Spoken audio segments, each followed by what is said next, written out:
Hi everyone, this is Councillor Brian Hood, Mayor of Hepburn Shire Council, bringing you an update from the final council meeting of 2023, which was held last night on the 19th of December.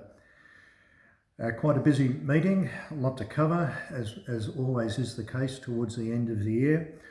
We did issue 4 major contracts. The first one was for works at the Central Springs Reserve, a very important community asset. Some $878,000 worth of works to be conducted there. We also issued a major contract for roadworks at Smeaton Road, Campbelltown. That's worth $364,000 for much needed works there.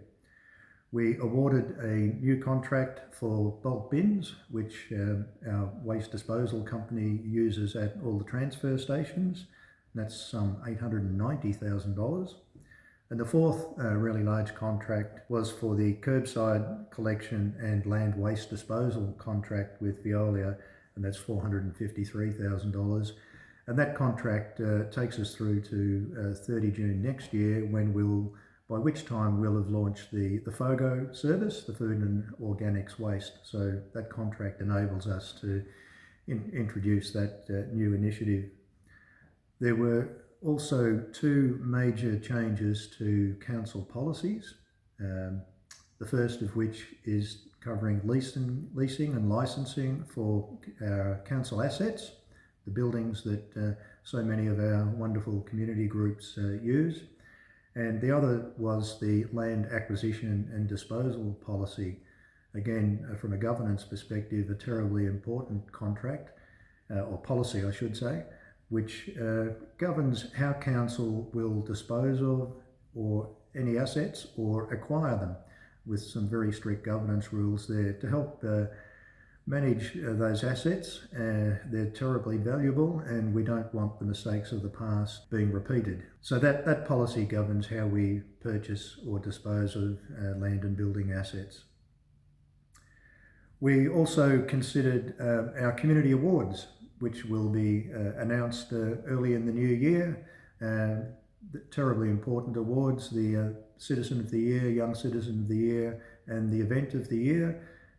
They will be announced early in the new year, as will the new nominees and people to be inducted into the Heather Mutimer Women's Honour Roll. So that was pretty much the wrap up. We did have an important notice of motion put forward by Councillor Halliday, in which Council has expressed its solidarity with the trans community. Part of our policies, of course, the central part of our policies is to support all the diverse sections of our community. So we quite happily and unanimously endorsed our solidarity with that section of the community.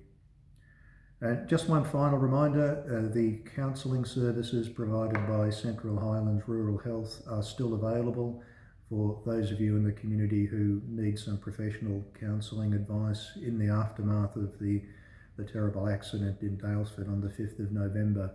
So please reach out if you're in need of that service. Finally, I wish everyone in the community a very happy, safe, festive Christmas season. Let's hope we get some nice weather. Have a great time with your friends and family. We'll be back early in the new year. It's going to be a very busy year for council as we head towards the 2024 October elections statewide. So we've got a lot of work to do before then. So it will be a busy and eventful year next year. But in the meantime, recharge your batteries and, as the old saying goes, eat, drink and be merry, in moderation of course, and we'll catch you next year.